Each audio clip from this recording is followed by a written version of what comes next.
It's quite cool, isn't it? Almost feel like we're on the night bus. Almost. Almost. Minus the beds. Just ready to go. Are you worried? I'm I can't terrified. see your face. Fiona's terrified. It's black. There's like no light. She's not terrified, she's smiling. No, Just it's ignore just her. her face. Everyone else is terrified. There's a big red bus like totally blocking us. We just shut up. Sorry. You're not even doing it the right way anyway. Because I'm sending to now. Oh, right, okay. Good evening, Okay. and welcome aboard the London Metro Bus Ghost Bus Tours. This evening we'll be taking a rather unusual journey around the darker side of London's history. We'll be visiting its monuments, temples, palaces, office blocks and car parks. We'll be hearing tales of blood, death, horror, execution, murder! Yes, murder. And, of course, supernatural activity. There will also, perhaps most terrifying of all, be comedy moments. So watch out for those. Before we get going, please pay important attention to the following health and safety. This is one of the Necrobus Company's fleet of carcass coaches. They ran a good funeral business in the 1960s until a tragic fire in the depot in 1968 destroyed the entire fleet. The entire fleet, apart from this bus we're on now, which is left completely cold to the touch. Well, they've done it up now to its former glory and are running it as a sightseeing service. The Necrobus Company having made the obvious business transition from funerals to tourism. Charles I's death warrant, who were put on trial in Westminster Hall for treason just as he had been, including Oliver Cromwell. Which is a little weird, as by this point he'd been dead for 2 years. But they dug up Cromwell's corpse and put it on trial in Westminster Hall, the oldest surviving part of the Palace of Westminster, better known as the Houses of Parliament. On the left-hand side of the vehicle, now this crinkly Gothic medieval stuff is actually the work of the Victorians, after the original palace was destroyed in a fire in 1837. But Westminster Hall survived that fire, and there on the left it is now, the plainer bit. That's where Cromwell's corpse was put on trial for treason. There's a statue of Cromwell outside it now. Swings and roundabouts. Guy Fawkes was put on trial for treason there as well. And William Wallace, better known as Braveheart, better known as Mel Gibson. And then they were all hung, drawn and quartered. Now, hanging, drawing, quartering, do you know what that is? If you don't know what that is, would you like to hear what it is? Yeah! I shall leave no stone or stomach unturned. But I'll tell you a little later on in the tour, so hold me to that, because here on the left-hand side is where many a king and queen is buried after being laid in state in that hall, Westminster Abbey, consecrated in 1065 and haunted by the ghost of the unknown soldier, an unidentified corpse brought back from the battlefields of the Great War.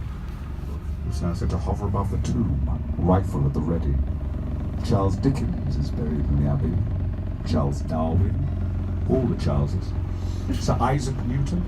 Queen Elizabeth I now shares a chapel with her sister, Mary I, Mary Tudor, Bloody Mary. They were mortal enemies in life. On the right-hand side, Parliament Square. The statue closest to us is of the only statesman to have a statue erected in the square during his lifetime, Nelson Mandela, although he too now is dead. The most recent statue is that of Mahatma Gandhi. Across the road, you can see a statue of Abraham Lincoln and his chair. I don't know why they sculpted his chair. He's standing up. His ghost was seen by Sir Winston Churchill when he had him in a bath in the White House. He said, "You appear to have got the better of me." Now look on the right. That was a terrible Churchill impression. I apologise for that. Can you see Big Ben? No, you can't. It's the name of the bell. Well done.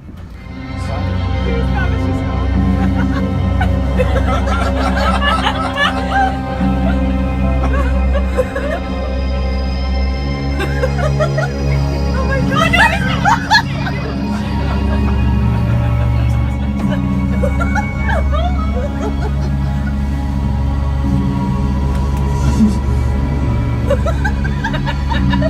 god!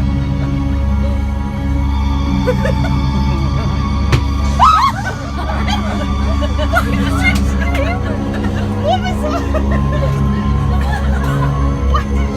Palace!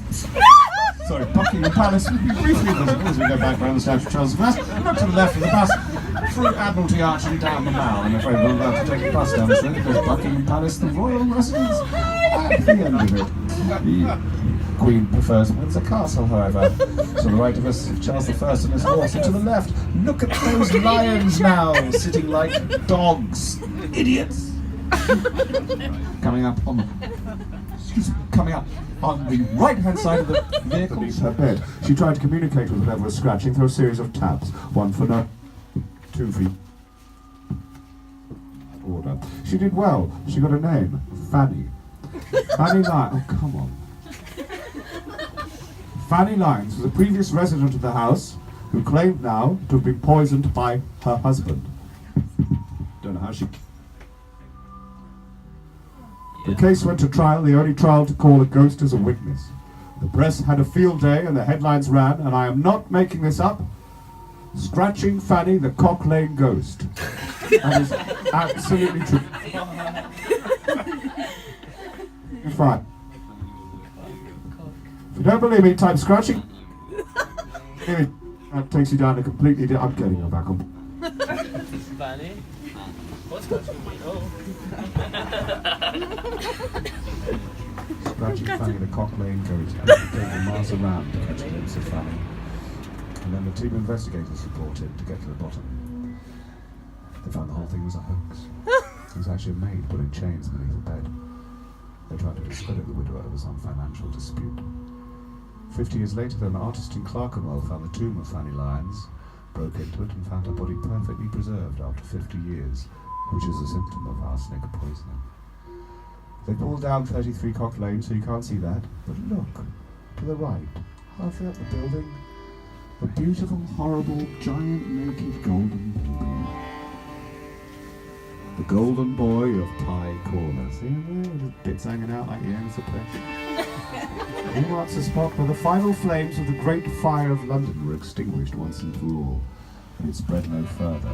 And he's a fat kid, because the flames were extinguished at Pye Corner, and the fire began at a baker shop in Pudding Lane. Baker, pudding, pie, fat baby. Leading some to believe that the Great Fire of 1666, the year of the beast, was actually a punishment from God for the gluttonous ways of Charles II's swinging 60s.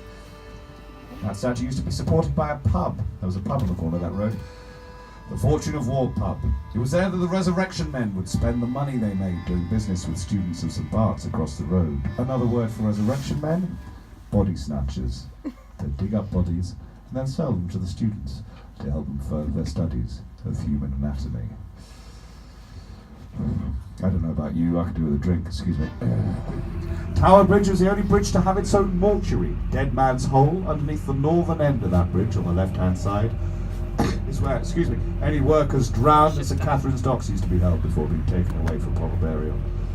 Now continue looking to the left of Tower Bridge, you'll see a row of lights and trees. Amongst those trees, you might begin to see a castle. Because yes, this is why it's called Tower Bridge.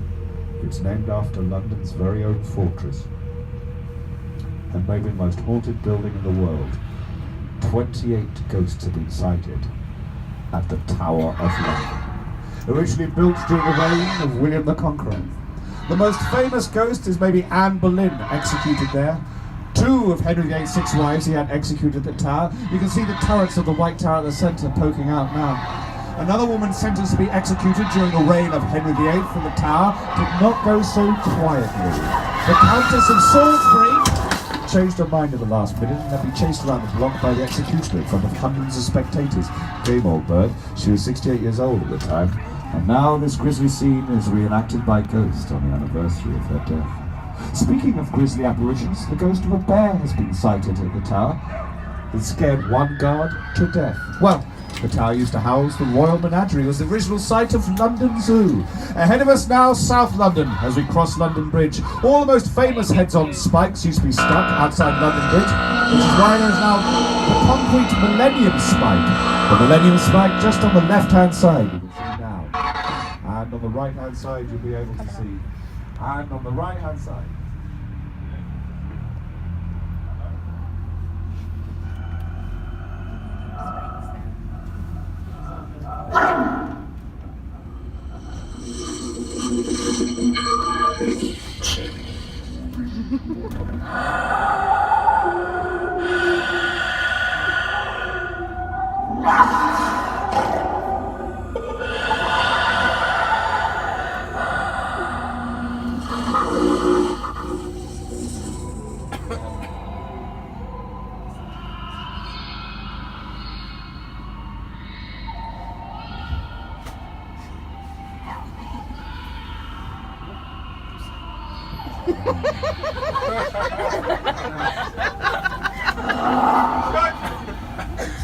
Please sit down. No, we need You're to. upsetting the passengers.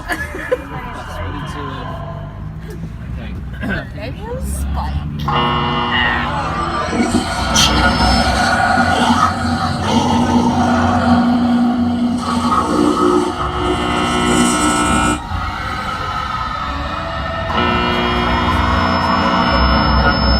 Hello!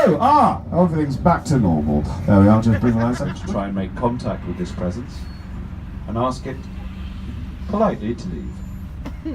Has anyone attended a seance before out of interest? Well, listen carefully to the following instructions. You will be absolutely safe, nothing at all to worry about. We're going to ask you to use your living energy to call forth the dead. The easiest way to do that is by asking you all to hum. So, on the count of three, please, can I have a sample of your humming? 1, 2, 3. What are you doing down there, Miss Edge? What did you show them? That wasn't us. That was outside. Okay, all right. Just after, sorry, humming after 3. 1, 2, 3. And relax. Oh, also, yes, just for this bit, if you have been filming the tour, if you could put your cameras away now so we can completely focus.